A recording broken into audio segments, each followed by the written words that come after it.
Sophie claqua la porte de l'appartement familial avec une violence qui fit trembler les murs. Sa mère, les larmes aux yeux, venait de lui annoncer qu'elle n'était plus la bienvenue sous ce toit. Tout ça parce qu'elle avait osé avouer son amour pour une femme. À 28 ans, elle se retrouva à la rue. Un sac à dos pour seul bagage. Errant dans les rues pluvieuses de Paris. Le cœur brisé par ce rejet inattendu qui la propulsa dans un abîme de solitude. Elle marcha des heures, ignorant les appels insistants de son téléphone, jusqu'à ce qu'elle s'effondre sur un banc du jardin des Tuileries. Là, sous la pluie fine qui mouillait son visage, elle repensa à la scène, le dîner familial où elle avait enfin trouvé le courage de parler de Camille, sa compagne depuis 2 ans. Son père avait blêmi. Sa mère avait éclaté en sanglots. Et son frère cadet avait détourné le regard, murmurant quelque chose sur la honte qu'elle infligeait à la famille. « Comment as-tu pu nous faire ça ?» avait hurlé sa mère. Comme si l'amour de Sophie était une trahison personnelle. Elle avait tenté de s'expliquer. De dire que c'était qui elle était. Mais les mots s'étaient heurtés à un mur de préjugés. « Pas sous mon toit », avait conclu son père d'une voix froide. Et Sophie avait compris que c'était la fin d'une vie qu'elle croyait stable. Camille l'attendait dans leur petit appartement du Marais. Un studio exigu mais chaleureux qu'elles avaient décoré ensemble. Quand Sophie franchit la porte, trempée et défaite, Camille la serra dans ses bras sans un mot. « Ils m'ont jeté dehors ?» murmura Sophie. La voix brisée. Camille, une professeure d'histoire de 30 ans, aux cheveux noirs courts et aux yeux bleus intenses, avait elle-même vécu un rejet similaire de sa famille conservatrice de province. On va s'en sortir. Ensemble, répondit-elle. Mais au fond d'elle, elle savait que ce n'était que le début des épreuves. Leur relation, jusqu'alors un havre de paix, allait être mise à l'épreuve par les réalités cruelles de la société. Les jours suivants furent un tourbillon de décisions hâtives. Sophie, graphiste freelance, perdit plusieurs contrats quand des clients apprirent la nouvelle par des ragots familiaux. Paris était petit pour les cercles professionnels. Elle se surprit à mentir lors d'entretiens, évitant toute mention de sa vie personnelle. Mais le poids du secret la rongeait. Camille, de son côté, affrontait des regards obliques à l'école où elle enseignait. Des collègues qui murmuraient dans son dos. « Est-ce qu'on fait le bon choix en restant ensemble ?» se demanda Sophie un soir. Alors qu'elles étaient allongées dans le lit. Incapables de dormir.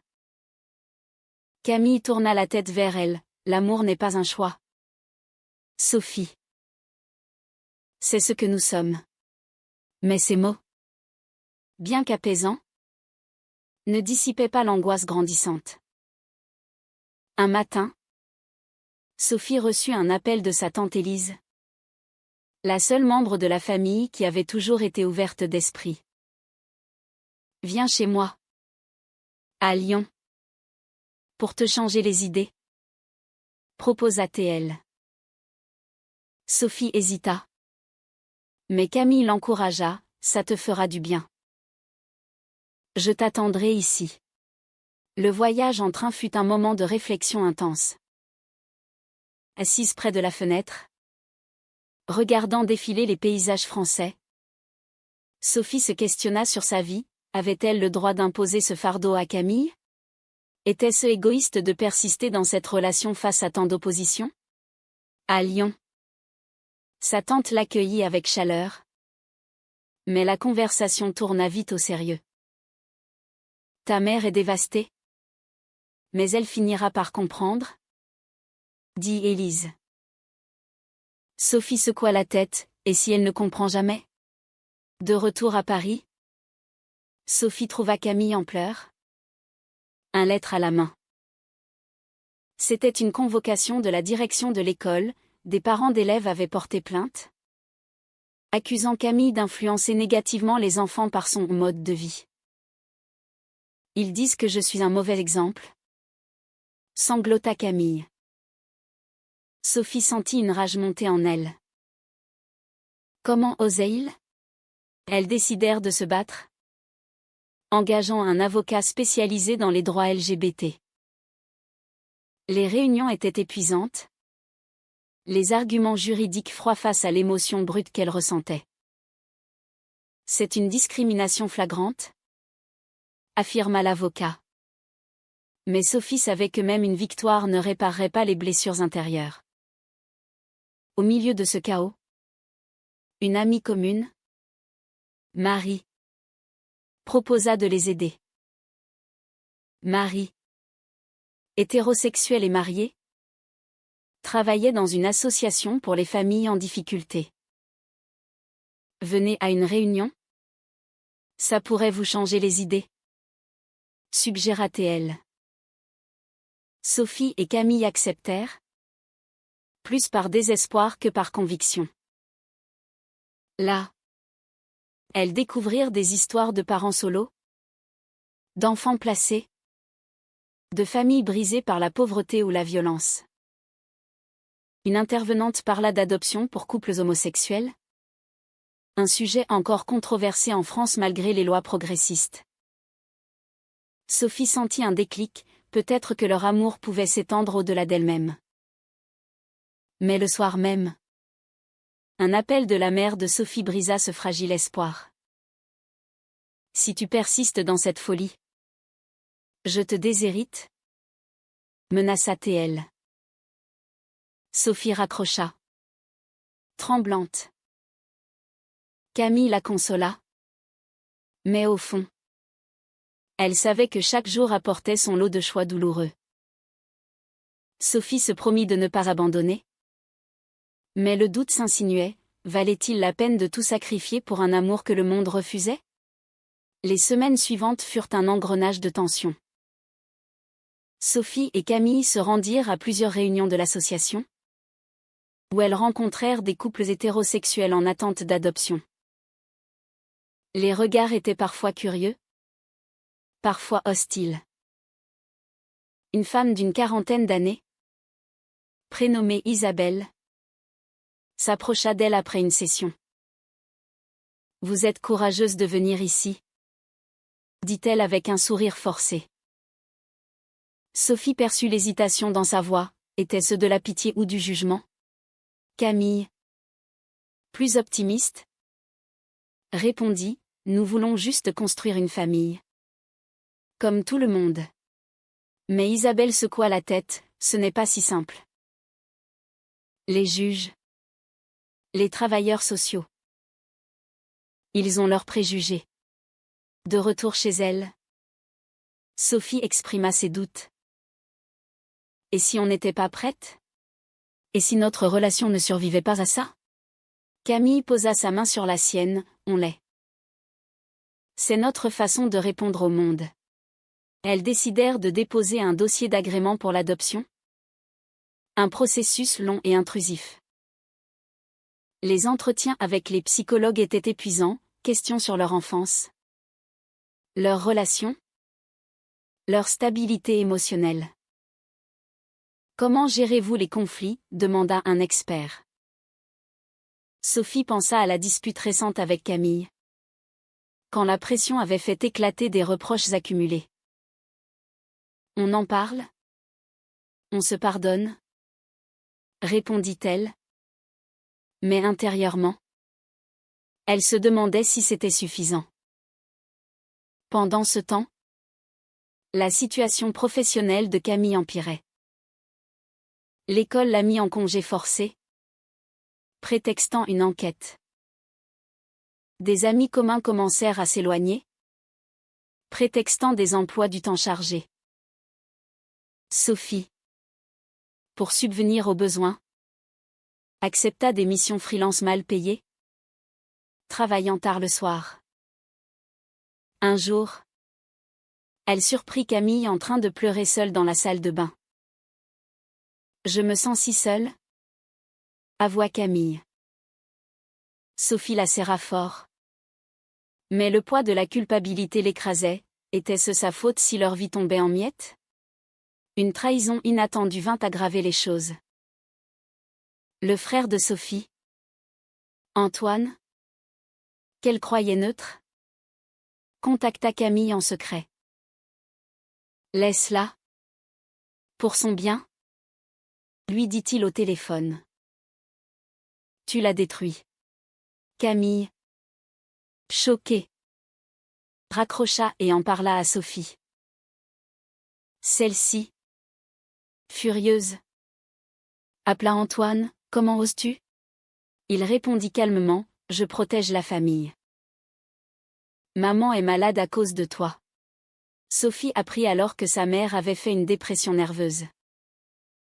Le choc fut immense, son amour causait-il vraiment tant de mal? Malgré cela, elles persistèrent dans le processus d'adoption. Lors d'une visite à un foyer pour enfants, elles rencontrèrent Léa. Une fillette de 8 ans aux yeux tristes, abandonnée par ses parents biologiques. Léa s'approcha de Sophie, lui tendant un dessin. C'est pour toi, murmura-t-elle. Sophie sentit son cœur fondre. Camille, observant la scène, sourit pour la première fois depuis des jours. Peut-être que c'est notre chemin, dit-elle plus tard. Mais les obstacles s'accumulaient. L'avocat les informa que leur dossier risquait d'être rejeté à cause de instabilité familiale. Sophie, désespérée, confronta ses parents lors d'une visite surprise. Acceptez-nous, ou perdez-moi pour toujours, lança-t-elle. Son père resta muet. Sa mère pleura, je t'aime. Mais je ne peux pas approuver ça. Sophie partit, le cœur en lambeaux, se demandant si le pardon était possible. Camille, de son côté, fit face à une décision morale déchirante. Un poste d'enseignante dans une école privée plus tolérante lui fut offert, mais à condition de discrétion sur sa vie privée. Accepter signifiait cacher leur relation, refuser, risquer le chômage. Je ne peux pas te trahir, dit-elle à Sophie. Mais Sophie insista, prends-le. On survivra. Camille accepta. Mais ce choix creusa un fossé subtil entre elles. Un sacrifice qui pesait lourd.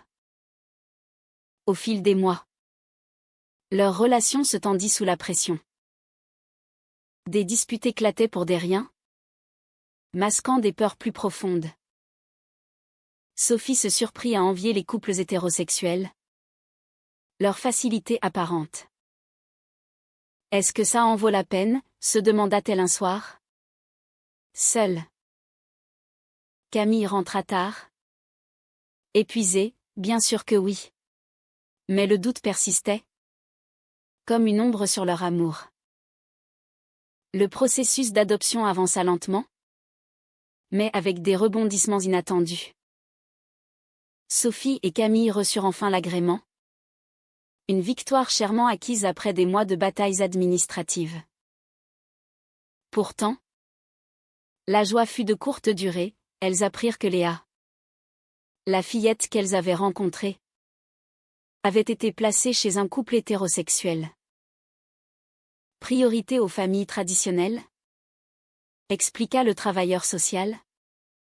Un euphémisme pour discrimination. Sophie explosa de rage, c'est injuste. Camille, plus mesurée, proposa de chercher d'autres enfants. Mais intérieurement, elle se sentait brisée. Entre-temps, la famille de Sophie tenta une réconciliation forcée. Sa mère invita Sophie à un déjeuner. Seule. Laisse Camille. Et reviens à la maison, implora-t-elle. Sophie refusa, je ne peux pas choisir entre vous et elle. Sa mère, les yeux emplis de larmes, révéla un secret, ton père a eu une liaison il y a des années. Notre mariage n'est pas parfait, mais on a tenu pour les apparences. Sophie fut choquée, toute cette hypocrisie pourquoi? Elle rentra chez elle, confuse, et en parla à Camille. Peut-être qu'ils projettent leurs propres échecs sur nous, suggéra Camille. Une nouvelle opportunité se présenta, 2 frères, Tom et Lucas, âgés de 5 et 7 ans, orphelins après un accident de voiture. L'association les présenta à Sophie et Camille. Les enfants, timides mais attachants, s'ouvrirent peu à peu. Tom, le cadet, s'accrocha à Sophie lors de la première visite. Tu seras ma maman, demanda-t-il innocemment. Sophie sentit une vague d'émotion, était-ce le signe qu'elles attendaient? Camille, cependant, hésitait, sommes-nous prêtes à affronter les jugements avec des enfants? La décision fut prise lors d'une nuit d'insomnie. On le fait, déclara Sophie. Camille acquiesça. Mais avec une réserve, et si ça détruit notre couple? Elles déposèrent la demande, entamant un nouveau round d'évaluation. Pendant ce temps, Antoine, le frère, revint à la charge, cette fois en personne. Adopter des enfants? Tu vas les traumatiser, accusa-t-il. Sophie le confronta, et toi? En me trahissant? Tu fais quoi? Antoine partit. Mais ses mots semèrent le doute. Au travail, Camille subit une humiliation publique, un parent d'élève la harcela en ligne, postant des messages homophobes. L'école la soutint officiellement, mais en privé, on lui conseilla de se faire discrète.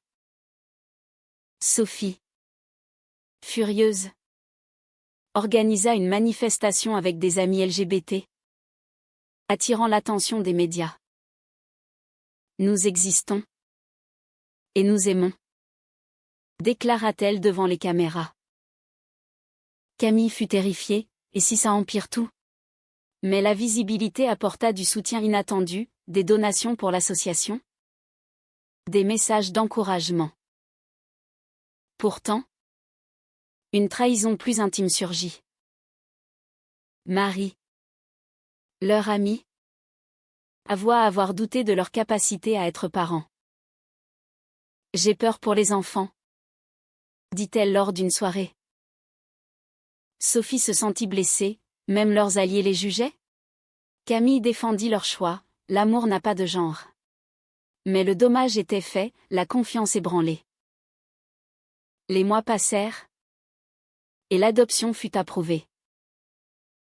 Tom et Lucas arrivèrent chez elle, transformant le studio en un foyer chaotique mais joyeux. Sophie quitta son job freelance pour un poste stable, sacrifiant sa créativité pour la sécurité. Camille, promue, gagna en confiance. Mais les défis quotidiens révélaient des fissures, les enfants posaient des questions sur « pourquoi de maman ?», forçant des explications délicates. Un jour, la mère de Sophie appela « Je veux voir mes petits-enfants ». Sophie hésita, pardonner ou protéger? Elle accepta une visite supervisée. Mais la tension était palpable. Ils sont adorables, admit sa mère. Mais elle ajouta, si seulement c'était avec un homme. Sophie coupa court, c'est notre famille maintenant. Avec les enfants, la vie prit un rythme nouveau, fait de joie et de tourments. Tom et Lucas s'adaptèrent. Mais les cauchemars de Lucas rappelaient leur passé traumatique. Sophie passait des nuits à le consoler, se questionnant sur ses compétences maternelles. Camille, plus structurée, gérait l'école et les routines. Mais le stress accumulé la rendait irritable. Une dispute éclata quand Sophie accusa Camille de se distancier. « Tu es toujours au travail. » Camille répliqua. « Et toi ? Tu rêves encore de ta famille biologique. » Les mots blessèrent, révélant des blessures non guéries.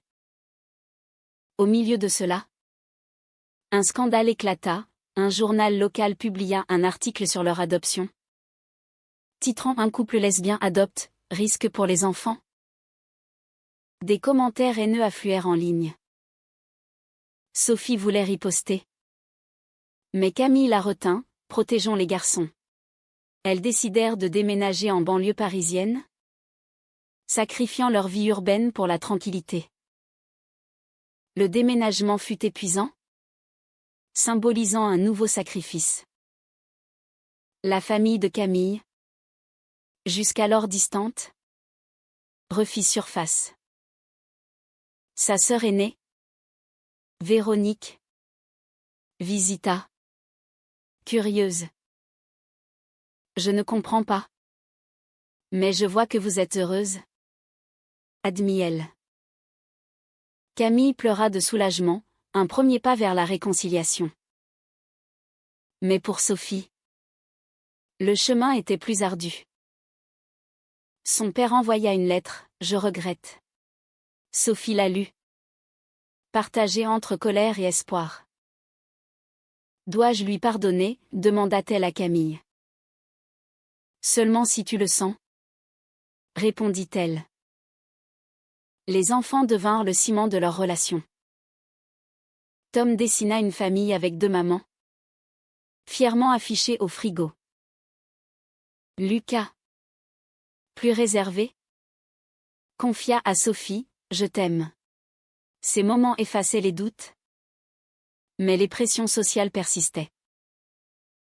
À l'école des garçons, des parents murmurèrent, et un incident éclata, un enfant traita Tom de « fils de Gouine ». Sophie confronta la direction, exigeant des mesures. « C'est de l'homophobie », affirma-t-elle. L'école promit d'agir, mais Sophie se sentit impuissante.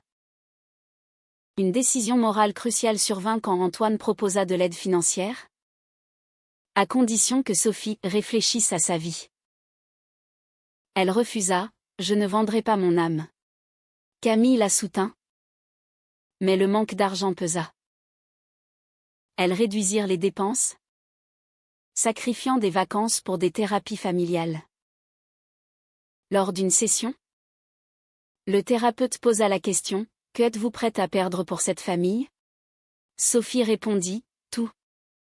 Sauf nous-mêmes. » Pourtant, une trahison finale testa leur lien. Camille reçut une offre de promotion à l'étranger, en Belgique. Accepter signifiait séparer la famille, refuser, stagner professionnellement. « Je reste », décida TL. Mais Sophie perçut le regret. « Ne sacrifie pas tes rêves pour moi », dit-elle. Camille secoua la tête, « Mes rêves sont ici, avec toi et les garçons. » Les tensions culminèrent lors d'une fête familiale organisée par Élise. Les parents de Sophie vinrent, tendus. Une dispute éclata quand le père critiqua leur style de vie. Sophie explosa, « C'est notre vie. Pas un style. » Sa mère intervint, « Arrêtez. Pour les enfants. » Pour la première fois, elle défendit Sophie, marquant un tournant.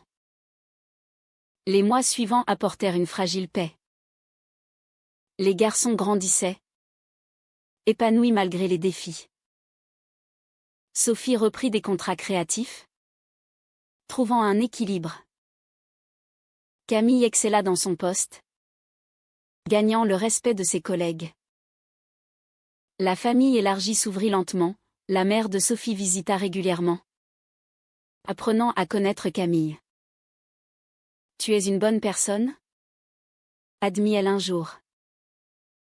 Sophie pleura, le pardon naissait des cendres du rejet. Mais les cicatrices restaient. Sophie se surprit à douter lors de moments calmes, avait-elle imposé trop à Camille? Les sacrifices emplois. Amis. Sérénité valait-il cette famille? Camille, sentant son malaise, organisa une escapade romantique. On a traversé l'enfer. Et on est toujours là, dit-elle sous les étoiles. Sophie l'embrassa, renouvelant leur engagement.